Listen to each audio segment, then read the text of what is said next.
안녕하세요, 친구들. 우리 친구들이 늘 행복한 꿈을 꾸길 바라는 조맘이에요. 오늘 하루도 행복하게 잘 지냈나요? 오늘도 이름 남겨달라고 댓글 남긴 친구들이 있어서 이름을 먼저 불러줄게요. 서채원 어린이, 서유희 어린이. 우리 서유희 어린이는 유치원 입학한대요. 그리고 서채원 어린이는 초등학교 입학을 한다고 하네요. 응원받고 싶어요 하고 댓글을 남기셨어요. 축하해요. 인천 서구에 사는 10살 최시우 어린이 찐팬이에요 하고 댓글 남기셨어요. 이야기 재밌게 들어주어 고마워요. 다음은 필리핀에 사는 3남매라고 해요. 상우, 상아, 상율. 코로나로 집콕하며 매일 듣고 있어요 라고 댓글 남겨주셨어요. 이번엔 김동하 어린이 곧 유치원 졸업을 한다고 하네요. 졸업 축하해요.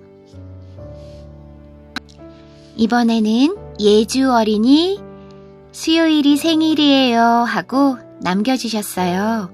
오늘이 수요일이네요. 생일 축하해요. 다음은 11살 혁진, 9살 우진 형제. 자기 전에 항상 동화를 들어요 하고 남겨주었어요. 7살 장태산 어린이 잠들기 전에 동화를 많이 들어요 하고 남겨주었네요. 그리고 코코엔치라는 이름으로 꼭 불러주세요 하고 남겼어요. 마지막으로 10살 이하린 어린이 그리고 동생 이하준 어린이 동화를 많이 들어주어 고마워요. 자, 그럼 우리 오늘도 재미있는 이야기 들으며 행복한 꿈나라로 떠나 볼게요. 눈을 꼭 감고 이야기 소리에 귀를 기울여 주세요. 효도와 깨달음을 이룬 진정. 옛날 신라에 진정이란 젊은이가 살았습니다. 낮에는 다리를 놓거나 성 쌓는 일을 하고 밤에는 이 집 저 집 굳은 일을 하러 다녔지요. 날마다 열심히 일했지만 집이 너무 가난하여 늦도록 장가도 가지 못하였어요. 다 쓰러져 가는 초가집에 홀 어머니와 단둘이 살았는데 살림이라고는 다리 부러진 무쇠솥이 전부였지요. 어느 날 진정이 일을 나간 뒤 스님 한 분이 찾아왔습니다. 절을 지으려 합니다. 어떤 물건이든 좋으니 부처님께 시주하여 주십시오. 어머니는 잠시 생각하더니 곧장 부엌으로 들어갔어요. 그러고는 이내 다리가 부러진 무쇠솥을 들고 나왔어요. 저희 집에는 내어드릴 수 있는 물건이라고는 이것뿐입니다.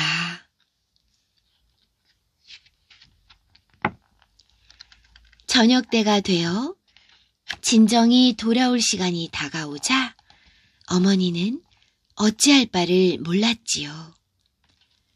솥을 내어주었으니 저녁밥을 지을 일이 막막했습니다. 이윽고 집으로 돌아온 진정을 보자 어머니는 어렵게 입을 떼었지요. 내가 미처 내 생각을 못하고 그만 하나뿐인 솥을 시주하고 말았구나. 이 일을 어쩐단 말이냐. 어머니, 잘하셨습니다. 부처님을 위해 쓰셨으니 소치 없다 한들 무슨 걱정이겠습니까? 진정은 질그릇에 밥을 지어 어머니와 함께 먹었습니다. 하루는 진정이 일을 나갔는데 사람들이 모여 웅성이고 있었지요. 의상 스님이 강연이 그렇게 훌륭하다면서. 그러게 말이야. 세상 이치를 훤히 알고 계신다네.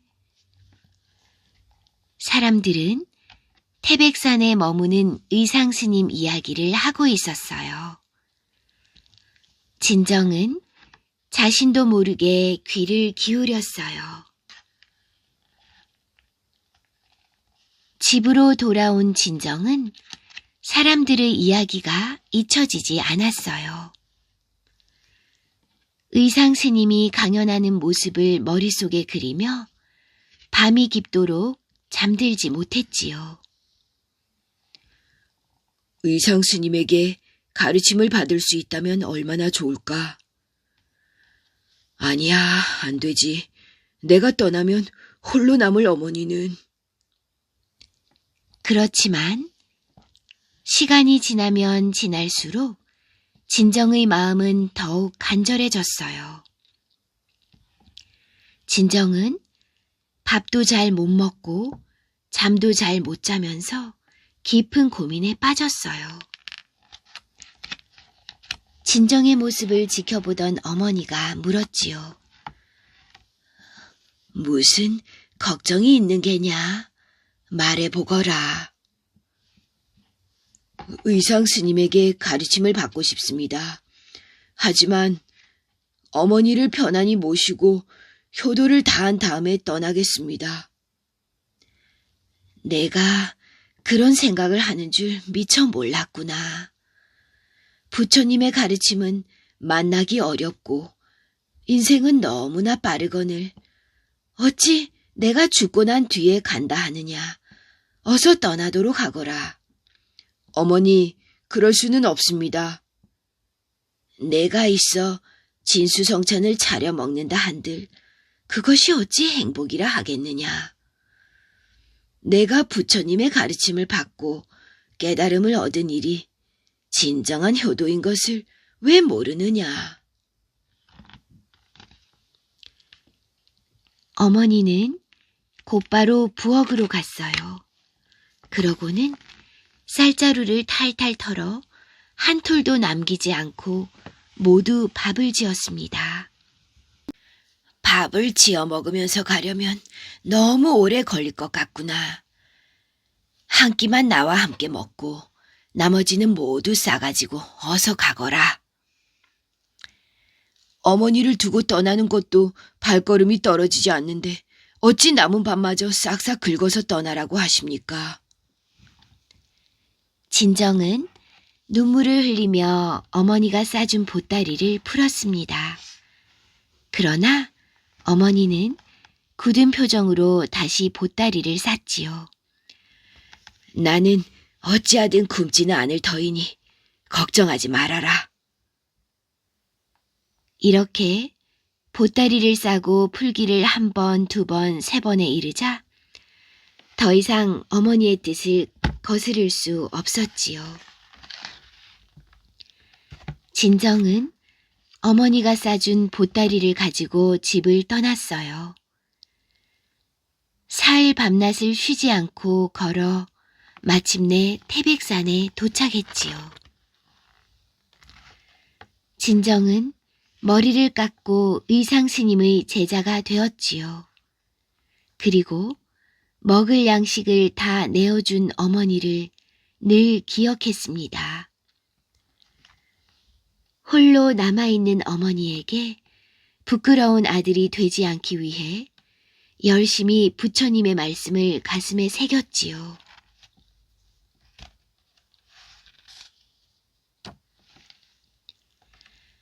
태백산에 들어간 지 3년이 지난 어느 날, 진정은 어머니가 돌아가셨다는 소식을 들었습니다. 아, 어머니.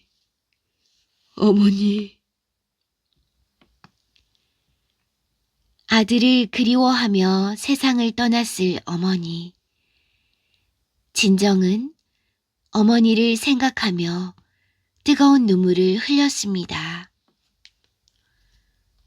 밤 하늘의 달도 우뚝 서 있는 탑도 슬픔에 젖었지요.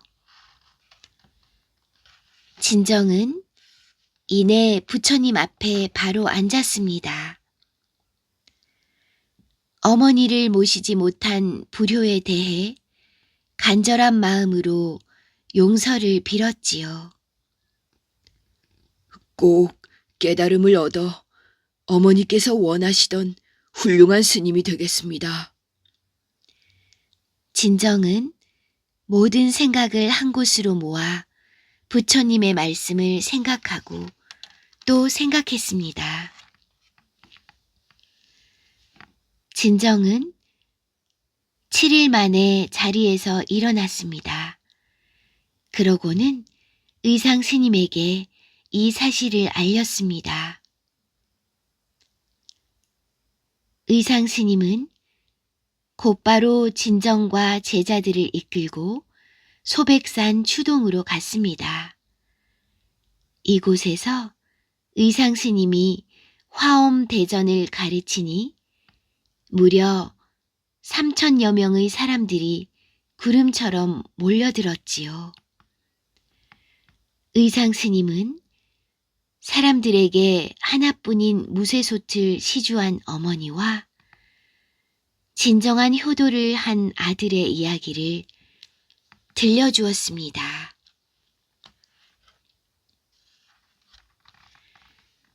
(90일) 동안의 가르침이 끝나는 날, 진정은 꿈에서 어머니를 만났지요. 나는 이미 좋은 세상에 다시 태어났구나. 이제 내 걱정은 하지 말고 오직 부처님 말씀만 따르도록 하여라. 진정은 그제야 마음이 편해졌습니다. 먼 훗날 진정은 많은 사람에게 부처님의 말씀을 널리 알리는 훌륭한 스님이 되었습니다.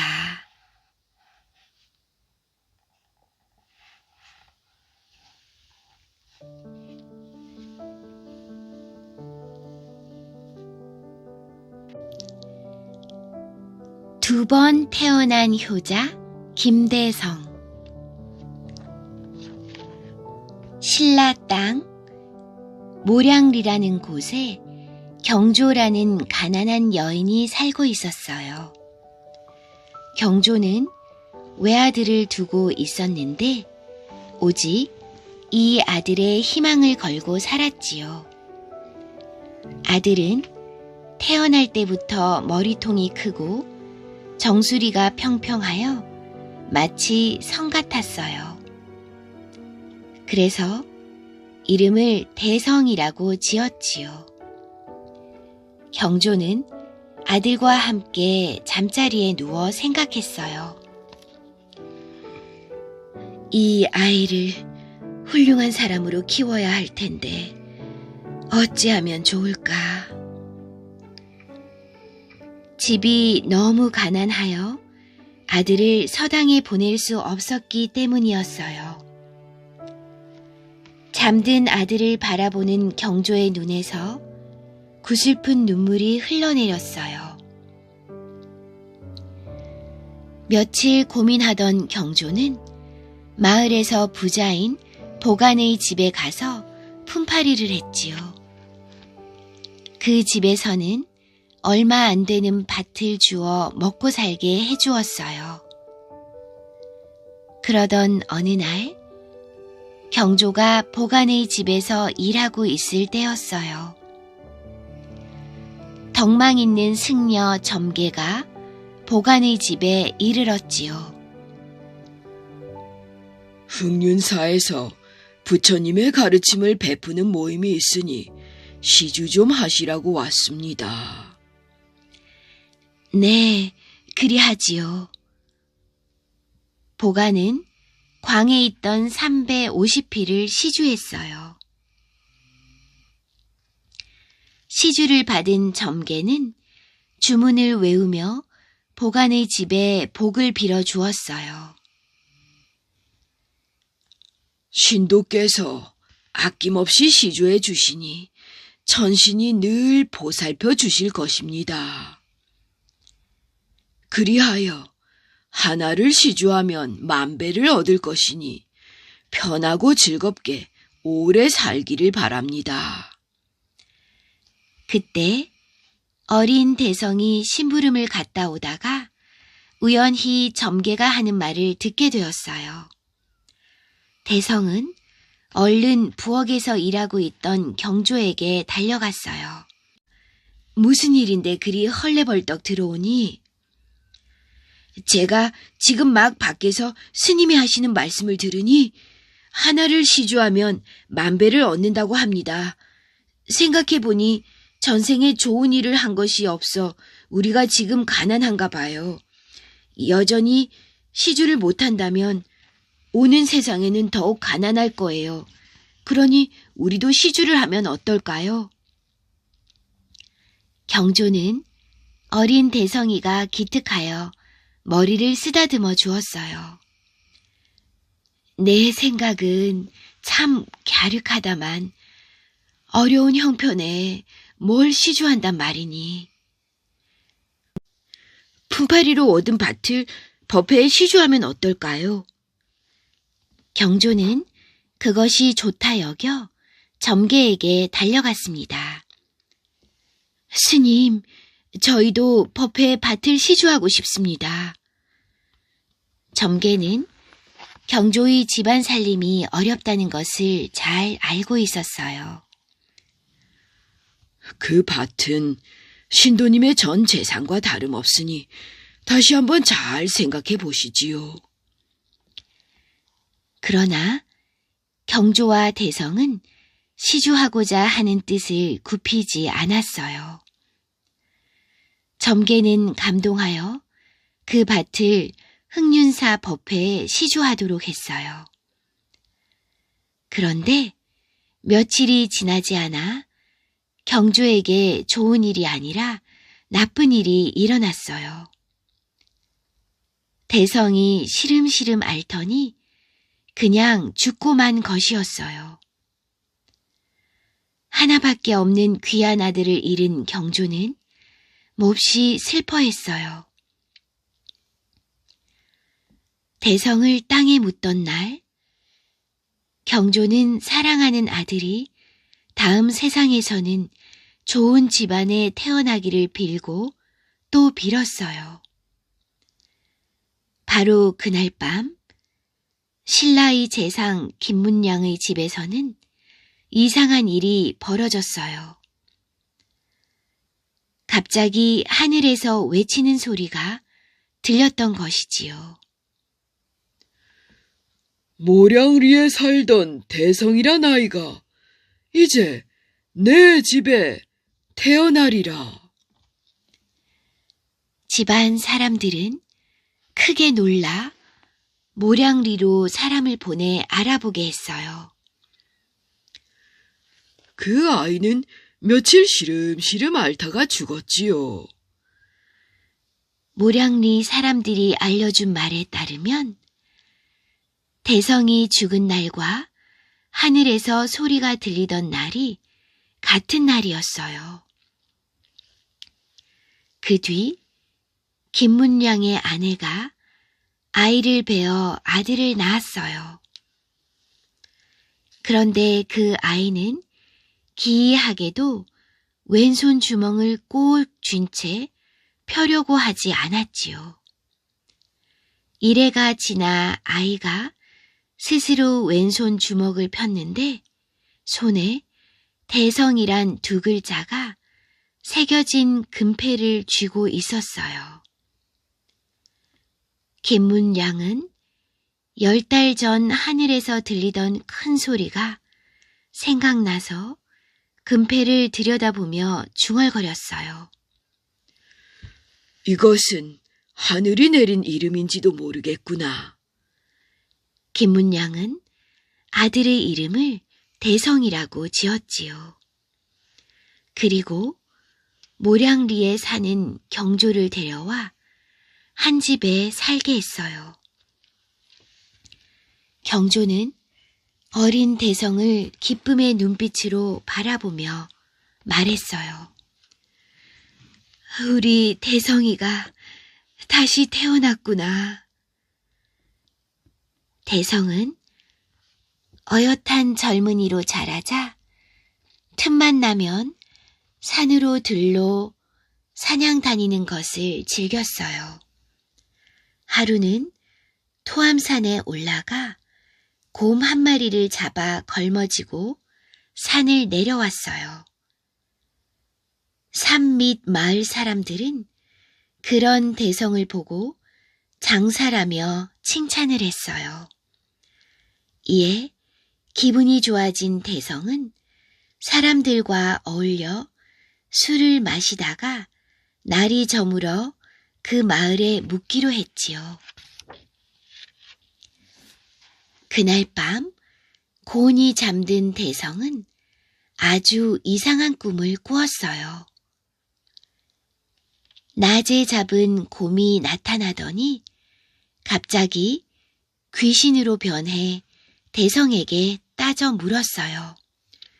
대성이 이놈, 너는 어찌하여 나를 죽였느냐? 나도 너를 잡아먹어야겠다. 대성은 두려워서 땅에 엎드려 두 손을 싹싹 빌며 용서를 구했어요. 그러자 곰 귀신이 물었지요. 내가 잘못했다고 비니 한 번은 용서해 주마.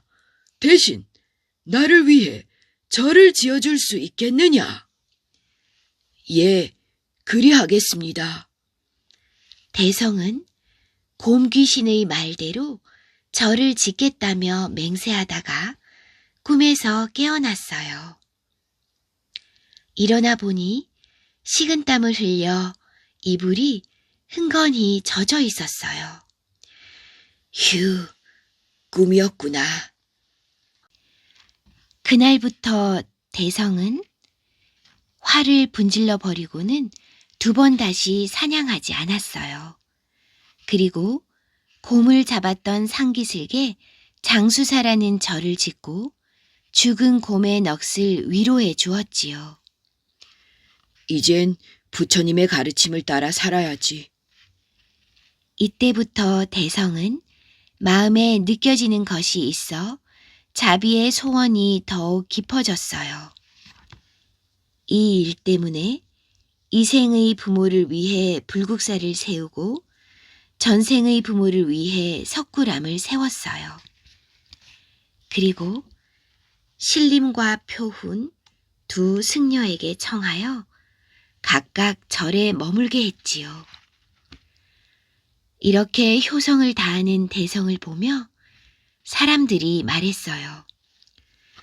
대성이 같은 효자가 또 어디 있겠나. 아름답고 큰 불상을 세워 길러준 부모의 노고에 보답했으니 말일세. 이는 한 몸으로 전생과 이승의 두 부모에게 효도한 거지.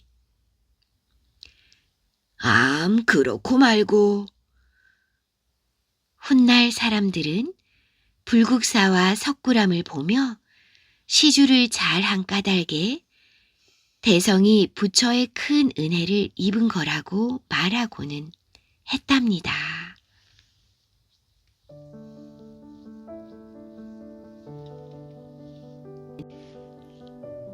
룸펠슈틸츠헨 높은 언덕 위 방앗간의 풍차날개가 산들바람에 계속 돌아가고 있었어요. 오만하고 나이든 방앗간 주인이 발 아래 펼쳐진 마을을 내려다보며 생각에 잠겼어요. 이제 내 딸도 결혼할 때가 됐어. 그런데 이 총구석에는 내 딸과 어울릴 만한 총각이 눈 씻고 찾아봐도 없단 말이지. 이튿날 빵집 주인의 아들이 방앗간에 밀가루 한 포대를 사러 왔다가 아름다운 방앗간집 딸이 물레 돌리는 모습을 훔쳐보고 한눈에 반했지요. 빵집 아들은 부끄러워하며 방앗간 주인에게 그의 딸과 결혼하고 싶다고 이야기했어요. 하지만 방앗간 주인은 콧방귀를 뀌며 거절했지요. 내 딸은 빵집 아들에게는 너무 아깝지. 온 마을에서 제일 예쁜 처녀인데 왕국에서도 실도 제일 곱게 잘 짓는다고. 방앗간 주인은 너무 우쭐해진 나머지 으스댔어요. 사실 내 딸은 지푸라기로 금실도 뽑아낼 수 있다고. 풀이 죽은 빵집 아들은 어깨에 밀가루 포대를 짊어지고는 터덜터덜 돌아갔어요. 마을에 돌아간 빵집 아들은 어머니에게 방앗간 주인이 한 이야기를 그대로 들려주었어요. 정말 대단하구나. 어머니는 구두장이의 아내에게 달려가서 그 사실을 이야기했어요. 구두장이의 아내는 여관 주인에게 소문을 흘렸고 여관 주인은 왕실 사냥꾼에게 소문을 전했지요. 방앗간집 딸에게 놀라운 재주가 있다는 소문은 머지않아 왕의 귀에까지 들어갔어요. 왕은 감탄했지요. 지푸라기를 금실로 자아낼 줄 아는 소녀가 있다고. 그게 정말인가? 내가 직접 만나봐야겠구나.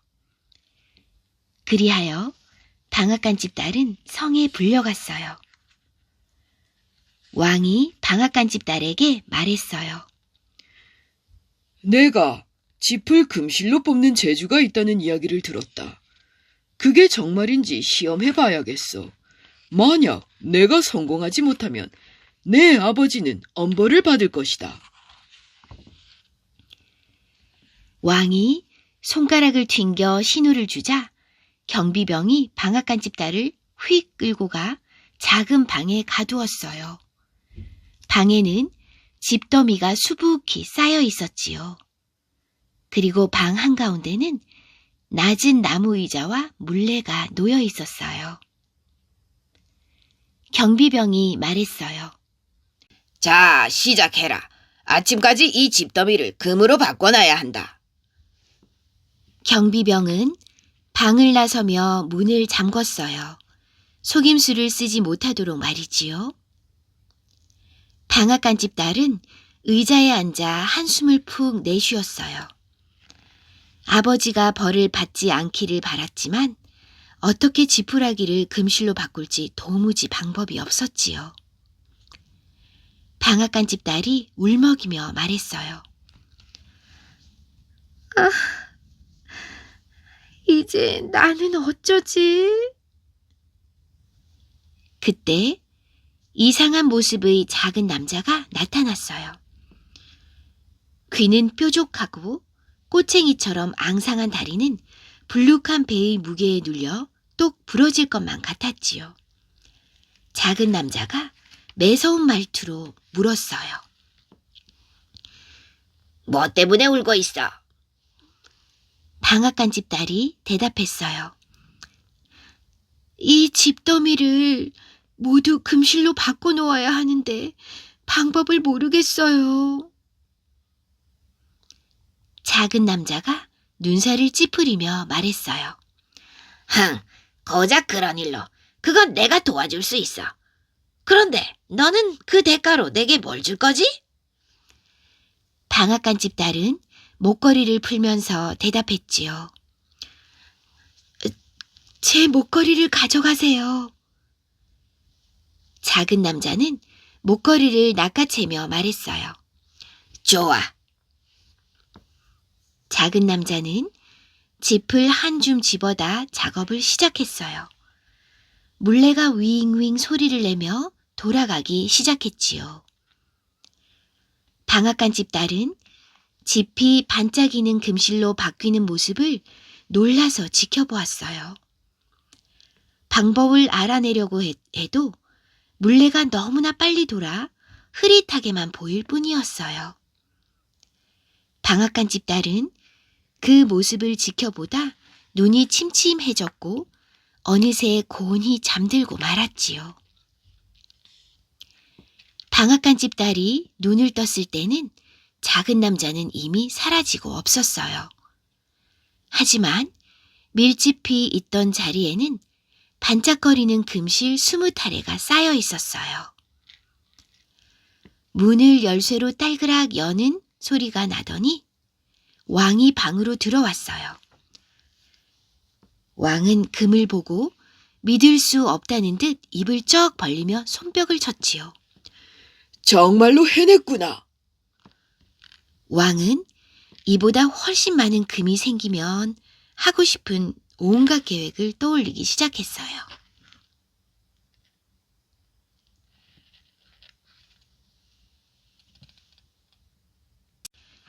그리하여 경비병은 방앗간집 딸을 새로운 방으로 데려갔지요. 그 방은 이전 방보다 훨씬 컸고 훨씬 많은 집더미가 쌓여 있었어요.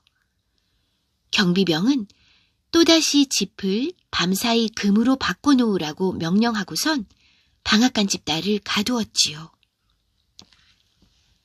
자물쇠가 찰칵 잠기자마자 이상한 작은 남자가 집더미 위에서 나타났어요.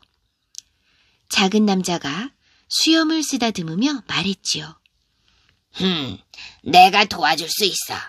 하지만 이번에는 양이 엄청 많군. 밤을 꼬박 새야겠어. 그 대가로 너는 뭘 줄 수 있지?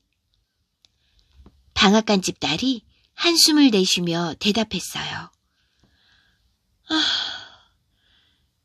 이제 가진 거라고는 손가락에 낀 이 반지뿐이에요. 작은 남자는 즉각 대답했어요. 그걸로 하지. 작은 남자는 실을 잡기 시작했어요. 물레는 밤새도록 윙윙 돌아갔지요. 방앗간집 딸은 밤새워 금실 뽑는 법을 알아내고 싶었지만 아무리 안간힘을 써도 졸음을 이길 수가 없었어요. 이튿날 아침 왕은 환하게 빛나는 금실 100타래를 보고는 대단히 기뻐했어요. 하지만 거기에 만족하지 않고 더 많은 금을 원했지요. 왕은 방앗간집 딸을 3번째 방으로 데려갔어요. 그 방은 지난번 방보다 훨씬 컸고 바닥부터 천장까지 짚이 들어차 있었어요. 왕이 말했어요. 나라를 다스리려면 아주 많은 돈이 들지. 이어서 왕은 이렇게 약속했어요. 내가 이걸 모두 금으로 만들면 나는 평생 필요한 금을 모두 손에 넣게 되는 셈이야. 그때는 내가 너를 왕비로 삼겠다. 방앗간집 딸이 다시 혼자 남자마자 장난기 넘치는 작은 남자가 또다시 나타났어요. 작은 남자는 어마어마한 양의 집더미를 바라보고 휘파람을 불며 말했어요. 이번에는 집더미가 어마어마한데 내가 도와주지. 하지만 이건 큰일이니 공짜로는 안 돼. 방앗간집 딸은 흐느끼며 애원했어요. 이제 드릴 게 아무것도 없어요. 작은 남자가 방앗간집 딸을 슬슬 구슬렸어요. 그렇다면 가만 보니 왕이 너한테 반한 것 같은데 만약 내가 왕비가 된다면 첫 아들은 나에게 줘야만 해. 방앗간집 딸은 혼란스러웠어요. 하지만 무슨 일이 벌어질지 한 치 앞도 알 수 없었기 때문에 마지못해 승낙했지요. 거래에 만족한 작은 남자는 또다시 일에 몰두했어요. 지난번처럼 방앗간집 딸은 잠에 골아떨어졌어요. 한편 작은 남자는 밤새 맹렬히 일에 매달렸지요. 그가 서두를수록 물레는 윙윙 소리를 내며 더욱더 빠르게 돌아갔어요. 작은 남자가 마지막 금실뭉치를 완성한 순간 자물쇠가 딸깍 열리는 소리가 나더니 작은 남자는 또다시 사라졌어요. 이윽고 왕이 문을 활짝 열고 들어왔어요. 왕은 방을 가득 채운 금실 더미를 보며 황홀해졌어요. 그때 왕은 방 한가운데 서서 방앗간집 딸을 비로소 제대로 바라보았지요. 방앗간집 딸의 머리카락은 금실처럼 탐스럽게 빛나고 있었어요. 처음으로 왕은 방앗간집 딸이 얼마나 아름다운지를 깨달았어요. 왕은 단숨에 사랑에 빠졌지요. 왕이 탄식하며 말했어요. 내가 그동안 너무 탐욕을 부려 그대를 모질게 대했소. 두 번 다시 그대에게 물레 돌리는 일을 시키지 않겠소. 부디 나를 용서하고 왕비가 되어주겠소. 방앗간집 딸은 왕의 눈을 들여다보고 왕의 말이 진심이라는 것을 깨달았어요. 그러고는 행복에 겨워 대답했어요. 네, 좋아요. 두 사람은 바로 다음 날 결혼식을 올렸어요. 왕은 결혼식을 치르는데 돈을 아끼지 않았지요. 왕은 방앗간 주인과 빵집 주인은 물론 마을 주민 모두를 성으로 초대했고 결혼식은 늦은 밤까지 이어졌어요. 그것은 아주 호화로운 결혼식이었지요. 방앗간 주인은 자기 딸이 이 세상에서 가장 아름다운 신부라고 으스댔고 모두들 이번만은 맞장구를 쳐주었답니다. 왕과 왕비는 행복한 신혼을 보냈어요. 왕은 친절하고 너그러운 남편이 되었고 왕비는 왕에게 헌신했지요. 시간이 흘러 왕비는 사랑스러운 사내아이를 낳았어요. 왕비는 갓난아기에게 정성을 쏟던 나머지 이전에 작은 남자와 한 약속은 까맣게 잊고 있었어요. 어느 깜깜한 겨울밤 왕비는 아기를 재우려고 요람을 흔들다가 문득 등골이 서늘했어요. 왕비는 창문이 열렸는지 보려고 고개를 들었다가 겁에 질려 숨이 턱 막혔지요. 왕비 앞에 앙상한 작은 남자가 서 있었어요. 너한테 빚을 받으러 왔지. 작은 남자는 요람에서 아기를 낚아챘어요. 눈앞이 캄캄해진 왕비가 작은 남자에게 빌었지요. 왕국의 금은 보화를 모두 드릴 테니 제발 아기만은 데려가지 말아주세요. 작은 남자가 콧방귀를 뀌었어요. 나는 금이 드는 이든 원하는 만큼 만들어낼 수 있다고. 약속은 지켜야지. 왕비는 울며 불며 애원했어요. 결국 작은 남자가 참다 못해 쏘아붙였어요. 좋아. 내가 내 이름을 사흘 안에 알아내면 아이를 내버려 두마. 하지만 못 알아맞히면 이 아이는 내 차지야. 그럼 내일 밤 자정에 돌아오지. 작은 남자는 아기를 도로 넘겨주고 어둠 속으로 사라져버렸어요. 왕비는 밤을 꼴딱 새고 이튿날까지 종일 책상에 붙어 미친 듯 이름들을 써내려갔어요. 왕비는 한 번이라도 들어본 이름이면 모두 적었고 실제로 그런 이름이 있을까 의심스러운 이름도 몇몇 적었지요.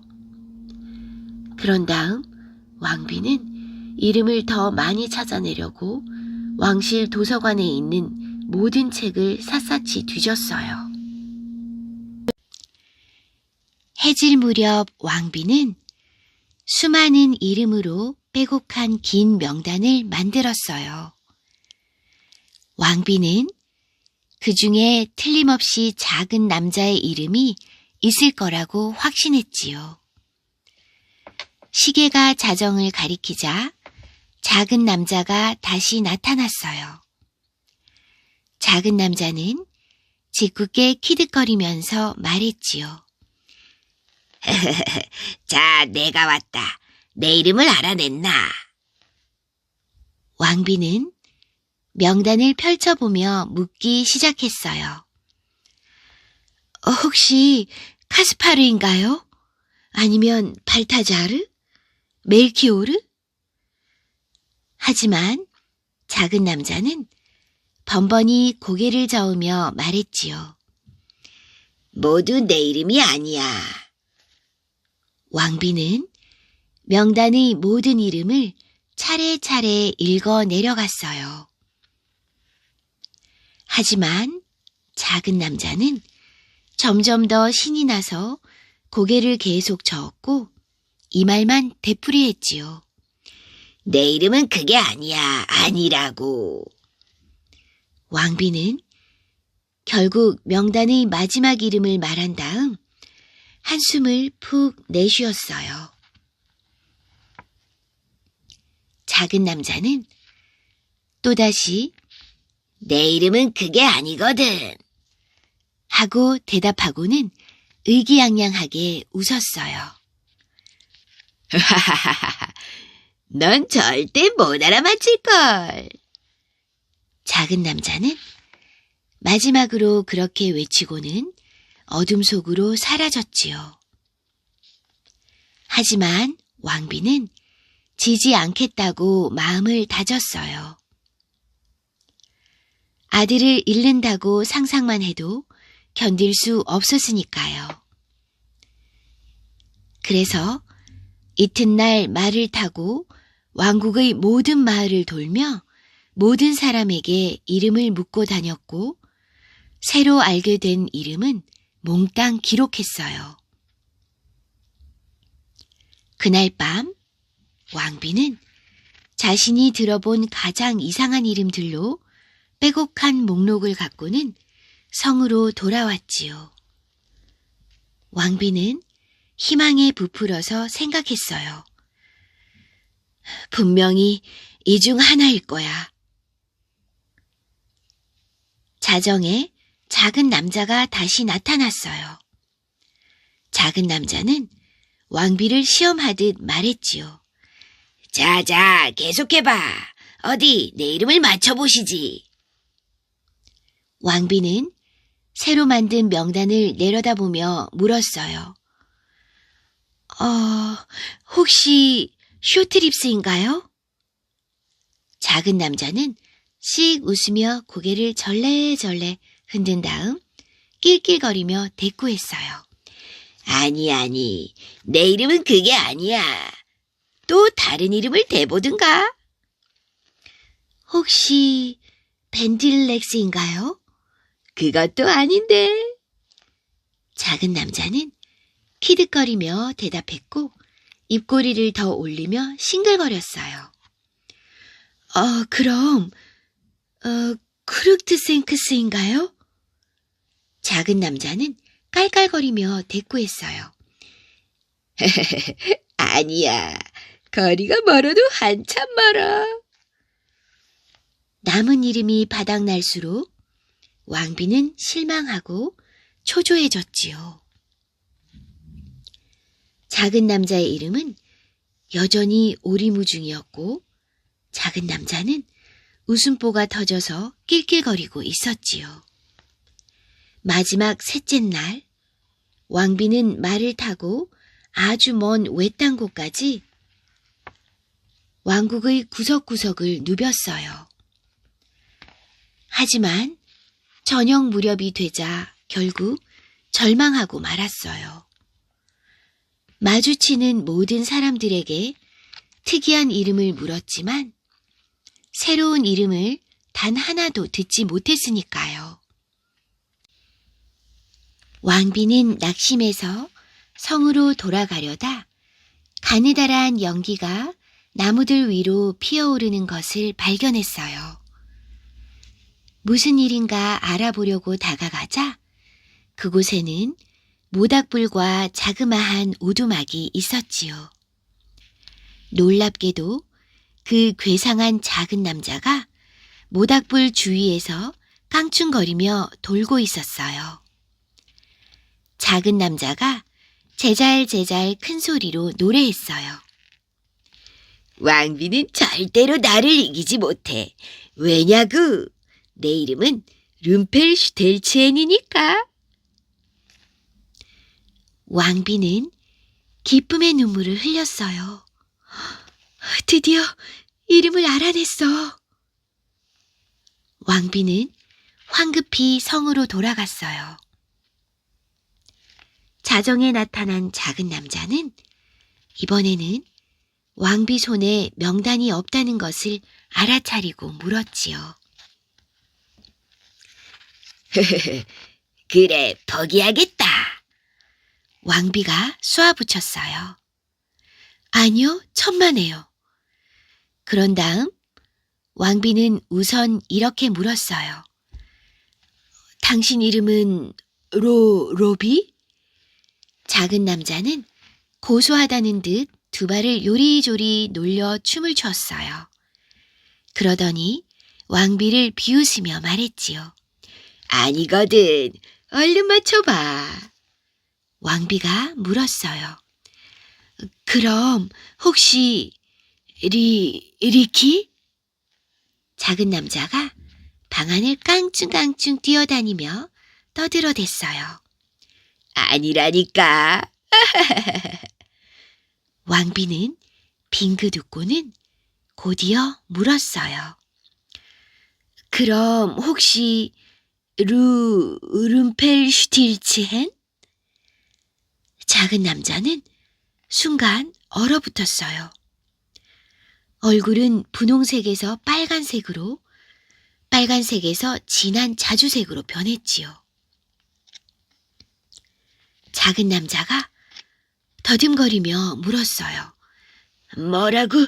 그걸 어떻게 알아냈지? 룸펠슈틸츠에는 분통을 터뜨리며 한쪽 발을 굴렀어요. 어찌나 세게 발을 굴렀던지 땅이 푹 패였지요. 이어서 다른 쪽 발을 더 세게 굴렀어요. 화가 난 룸펠슈틸츠에는 쿵쾅쿵쾅 발을 구르며 땅속으로 더욱더 깊이 들어갔어요. 룸펠슈틸츠에는 몸이 깊이 빠질수록 더욱더 화가 났고 화가 날수록 더욱더 세게 발을 굴렀어요.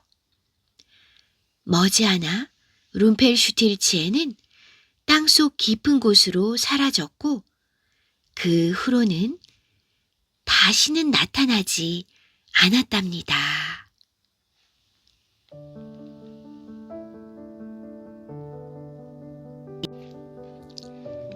춤추는 12공주. 옛날 어느 왕에게는 밝고 아름다운 딸이 12명이나 있었어요. 12공주는 노래와 악기 연주, 드레스 입기를 좋아했지요. 하지만 12공주가 가장 좋아하는 것은 바로 춤이었답니다. 왕비가 막내 공주를 낳고 얼마 후 세상을 떠나서 왕이 홀로 공주들을 키워왔어요. 공주들이 왕의 머리 꼭대기에 올라도 왕은 늘 딸들이 원하는 것은 무엇이든 들어주었지요. 하지만 요새 공주들은 평소와 달리 기운이 없었어요. 연설 수업 시간에는 입도 뻥긋하지 않았고 중요 대사를 초대한 저녁 만찬 자리에서도 내내 하품만 했지요. 왕은 공주들의 변화에 어찌할 바를 몰랐어요. 그저 이러다 말겠지 하고 생각했지요. 그러던 어느 날 아침, 왕이 왕실의 제화궁으로부터 어마어마한 액수의 신발값 청구서를 받았어요. 무도화 12켤레에 대한 값이었지요. 왕은 탄식했어요. 휴, 이거 안 되겠군. 왕은 공주들을 서재로 불러내 말했어요. 내가 그동안 너희에게 너무 너그러웠구나. 이제부터는 공주로서의 본분에 충실하거라. 더 이상 밤늦도록 깨 있어도 무도회에 가서 춤을 춰서도 아니 된다.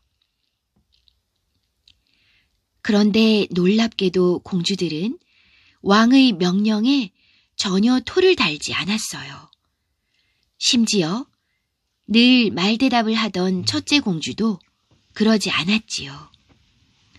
하지만 서재를 나서자마자 공주들이 숨죽여 키득거리는 소리가 났어요. 왕은 그 소리를 듣고 생각했지요. 공주들에게 뭔가 꿍꿍이가 있군.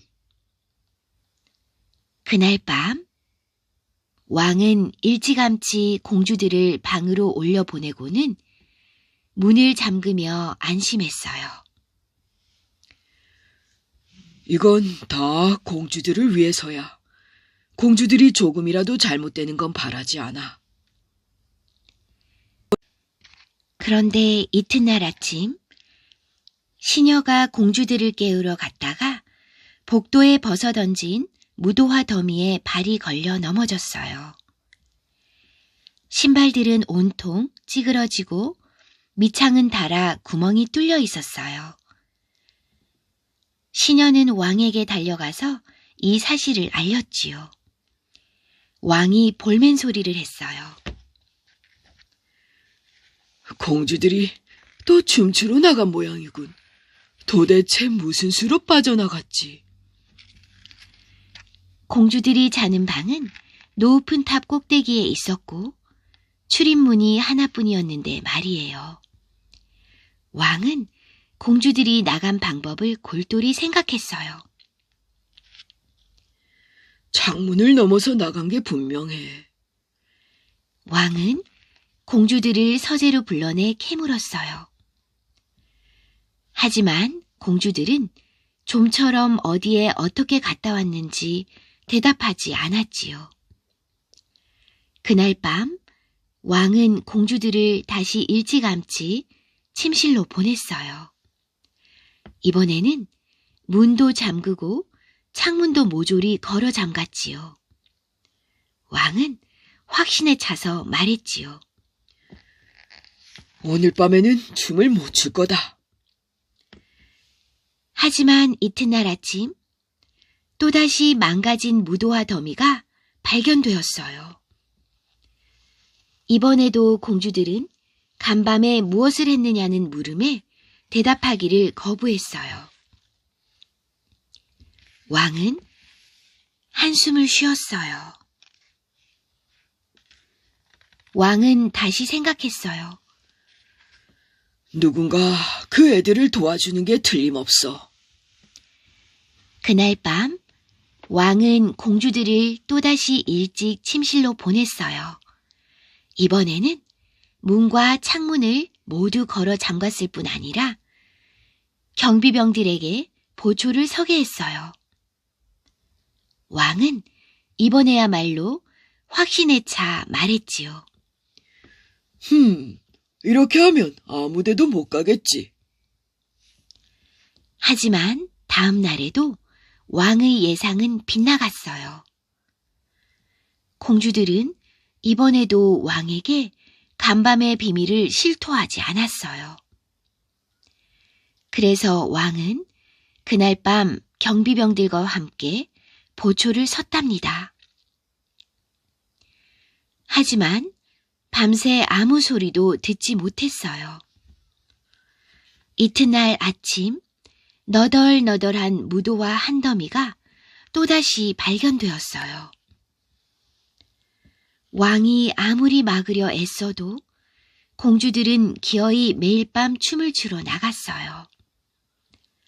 치러야 할 신발값 청구서가 점점 더 쌓이자 왕은 점점 더 화가 치밀었어요. 왕은 뾰족한 수가 떠오르지 않아 결국 이렇게 명령했어요. 어떤 사내든 공주들이 밤마다 춤추는 곳을 알아내면 12공주 가운데 하나를 아내로 맞도록 해주겠노라. 여기에 왕은 조건을 하나 달았지요.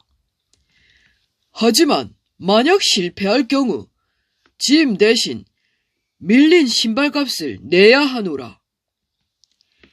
머지않아 한 젊은 왕자가 궁에 나타나 도전장을 내밀었어요.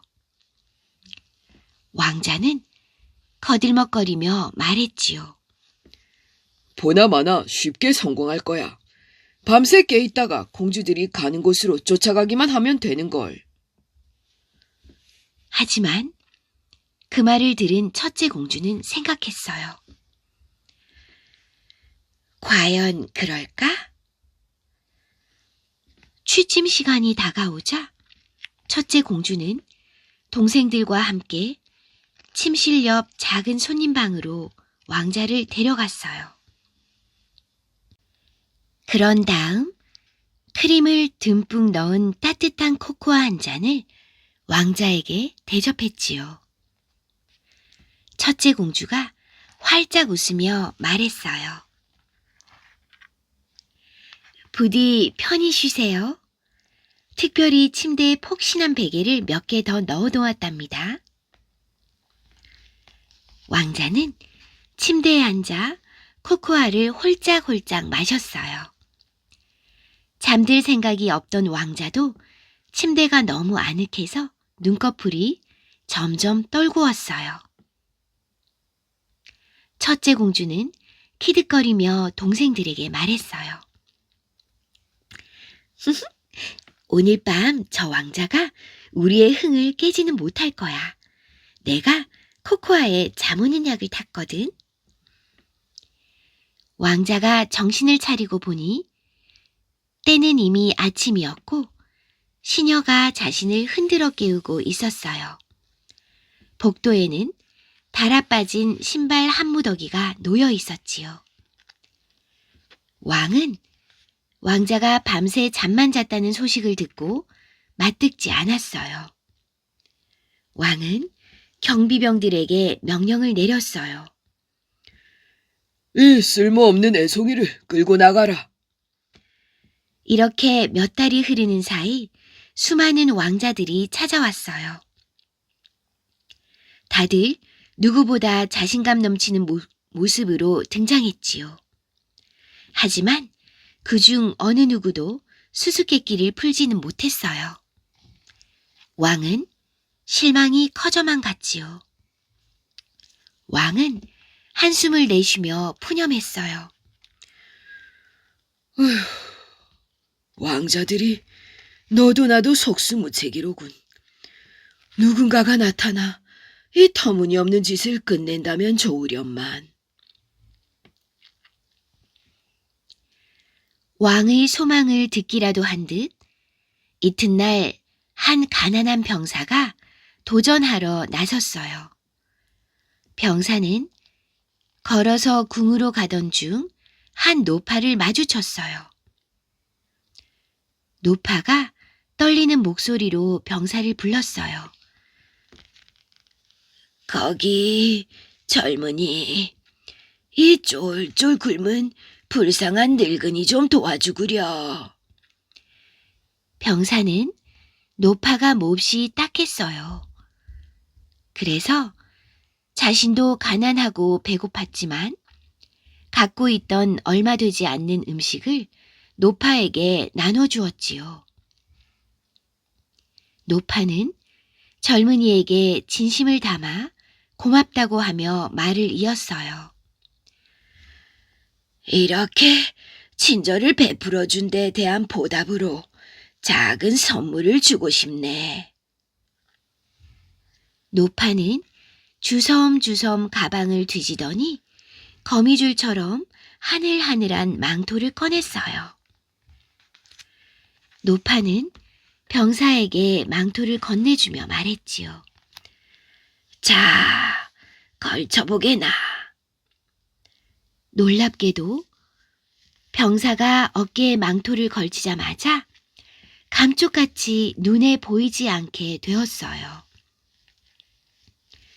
이어서 망토를 벗자 병사의 모습이 다시 나타났어요. 병사가 외쳤어요. 투명 망토잖아. 이 옷만 있으면 춤추는 12공주의 수수께끼를 풀 수 있을 게 분명해. 병사가 감사하다는 인사를 하려고 돌아보니 노파는 이미 사라진 뒤였어요. 병사는 망토를 조심스레 가방에 챙겨서 궁을 향해 가던 길을 계속 갔지요. 마침내 병사가 궁에 도착했어요. 왕은 저녁 만찬에 병사를 초대했어요. 왕은 생각했어요. 왠지 이 젊은이는 믿음이 가는데 성공했으면 좋겠군. 저녁 식사 자리에서 병사는 공주들에게 군대에서 겪은 모험담을 들려주었고 공주들도 자기네 이야기를 들려주며 병사를 환대했어요. 병사는 식탁에 앉은 12공주를 빙 둘러보았어요. 공주들은 우열을 가릴 수 없이 모두 아름다웠지요. 막내 공주가 병사를 보며 달콤하게 미소를 짓고 뺨을 붉히자 병사는 생각했어요. 막내 공주가 가장 사랑스러워. 잠자리에 들 시간이 되자 첫째 공주가 병사에게 묵을 빵을 보여주고는 따뜻한 코코아 한 잔을 내주었어요. 병사가 코코아 한 모금을 마시자 막내 공주가 초조한 얼굴로 병사를 바라보았어요. 순간 병사는 깨달았지요. 아, 이걸 마시면 안 되겠군. 그래서 병사는 몰래 코코아를 화분에 쏟아버렸어요. 그런 다음 큰 소리로 하품을 하고는 드러누워 코고는 신용을 했지요. 병사는 공주들이 옆방에서 소곤거리는 소리에 귀를 기울였어요. 막내 공주가 말했어요. 그 병사 괜찮더라. 그런데 그 사람이 우리 신발값을 치를 형편이 될까? 오늘 밤에는 춤추러 가면 안 될 것 같아. 나머지 공주들이 외쳤어요. 그러면 우린 오늘 밤 따분해질 텐데? 첫째 공주가 놀리듯 말했어요. 마음 약하게 굴지 마. 자, 어서 무도 하나 신어. 병사는 들떠서 속삭이는 목소리, 까치발로 걷는 소리, 드레스를 바스락거리는 소리가 나는 것을 들었지요. 그러다 갑자기 쥐죽은 듯이 조용해지는 것을 느꼈어요. 병사는 투명 망토를 걸치고는 공주들의 방에 몰래 들어갔어요. 방은 텅 비어 있었어요. 그런데 방 한복판에 양탄자가 치워져 있었고 그 아래로 계단이 보였어요. 병사는 서둘러서 계단을 내려갔어요. 하지만 공주들을 따라잡으려고 서두르다 실수로 막내 공주의 드레스를 밟고 말았어요. 막내 공주가 비명을 질렀어요. 에그머니나, 누가 내 드레스를 잡아당겼어. 첫째 공주가 돌아보며 막내 공주에게 말했어요. 바보 같은 소리 하지 마. 거기에 아무도 없는걸? 옷자락이 못에 걸렸겠지. 계단이 끝나는 곳에는 놀랍게도 마법의 지하공원으로 가는 문이 나 있지 뭐예요? 나무들은 서리를 맞은 듯 다이아몬드 가루로 뒤덮인 은빛 잎을 매달고 반짝반짝 빛나고 있었어요. 병사는 살아생전 그런 나무는 처음 보았어요. 병사는 그 나무를 가져가고 싶은 마음에 손을 뻗어 반짝거리는 장가지 하나를 꺾었어요. 그러자 빠지직 하고 큰 소리가 났어요. 막내 공주가 놀라서 펄쩍 뛰며 언니들에게 물었어요. 저 소리를 들었어? 누가 우리를 쫓아오는 게 분명해. 하지만 첫째 공주는 막내 공주를 나무랐어요. 바보 같은 소리 하지 마. 분명히 성에서 불꽃놀이 하는 소리였을 거야. 첫째 공주가 앞을 가리켰어요. 눈앞에 달빛을 받아 은은히 빛나는 호수가 펼쳐졌어요. 호수 건너편에는 휘황찬란하고 근사한 성이 우뚝 서 있었어요. 폭죽의 불꽃이 하늘을 환히 밝혔고 수면에 반사되어 보석처럼 은은히 빛났어요. 호숫가에는 배 12척이 있었지요. 배마다 잘생긴 왕자가 한 명씩 타고 있었어요. 노를 저어 공주들을 성으로 데려가려고 기다렸던 거지요. 공주들은 물가로 폴짝 뛰어내려 하나씩 배에 올라탔어요. 병사는 막내 공주가 탄 배에 몰래 올라탔어요. 병사가 공주의 옆에 자리를 잡자 배가 위태롭게 흔들렸어요. 막내 공주의 배가 더 무거웠던 탓에 배를 모는 왕자는 다른 배들을 따라잡으려고 안간힘을 썼지요. 막내 공주가 말했어요. 오늘 밤에는 자꾸 이상한 일이 벌어지는걸? 하지만 다른 공주들은 그 말을 전혀 귀담아 듣지 않았지요. 호수 건너편에 도착해 왕자들은 배를 묶어 놓고는 공주들을 안아서 호숫가로 올려주었어요. 쌍쌍이 12쌍이 성에 들어가자 병사도 뒤를 바짝 쫓아 들어갔어요. 성에 들어서자 거울이 달린 거대한 문이 양쪽으로 활짝 열렸어요. 성 안에는 근사한 무도장이 있었지요. 벽에는 커다란 금색 거울이 늘어서고 거대한 크리스탈 샹들리에는 불을 환히 밝히고 있었어요. 모두가 무도장에 들어서자마자 갑자기 아름답고 경쾌한 음악이 울려 퍼졌어요. 음악 소리가 점점 커지고 모두 춤을 추기 시작했어요. 마치 음악의 마법에 걸린 듯 우아하게 빙빙 돌면서 춤을 추었어요. 미끄러지듯 반들거리는 대리석 바닥을 가로지르는 공주들은 하나같이 전보다 더 눈부시게 아름다웠지요. 하지만 병사의 눈에는 막내 공주만 보일 뿐이었어요. 막내 공주는 머릿결에 윤기가 흘렀고 눈에서 빛이 났고 곱디고 온 발은 바닥을 가볍게 스쳤지요. 병사는 생각했어요. 막내 공주와 춤추는 사람이 저 왕자가 아니라 나라면 얼마나 좋을까?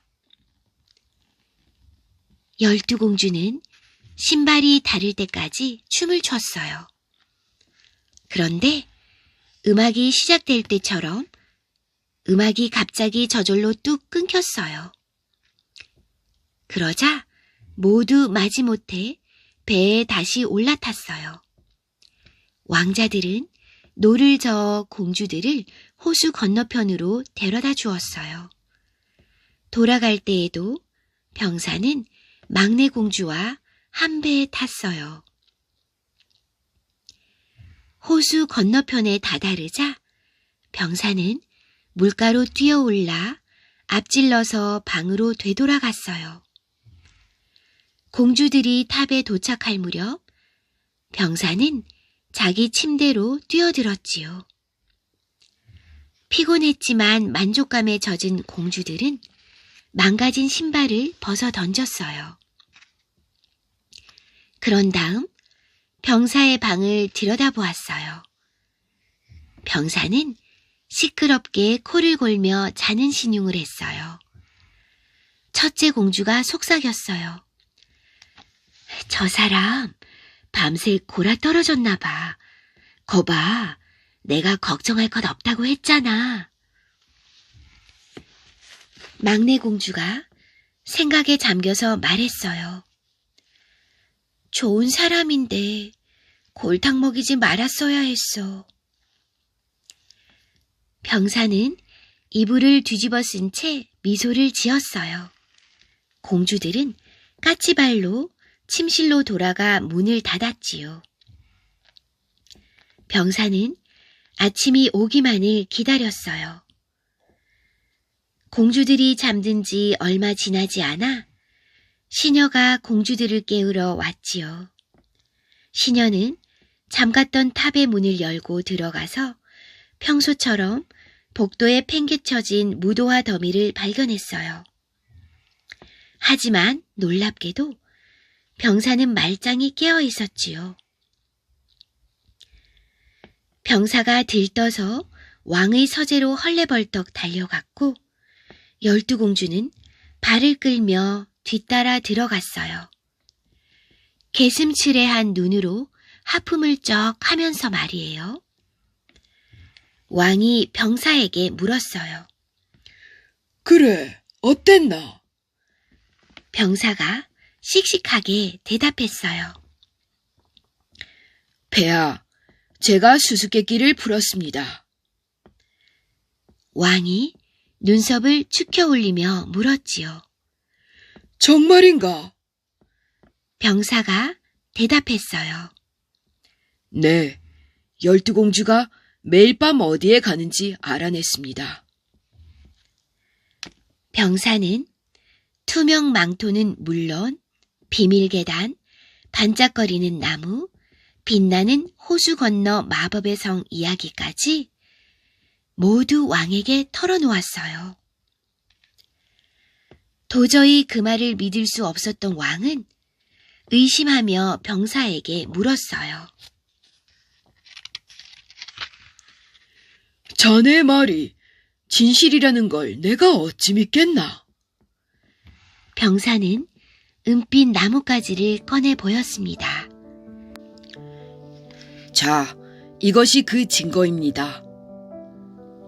그제야 왕은 병사의 말을 믿었어요. 왕은 공주들을 돌아보며 물었지요. 너희는 이제 뭐라고 변명하겠느냐? 공주들은 풀이 죽어 고개를 떨굴 뿐 아무 말도 하지 못했어요. 결국 막내 공주가 얼굴을 붉히더니 입을 열었어요.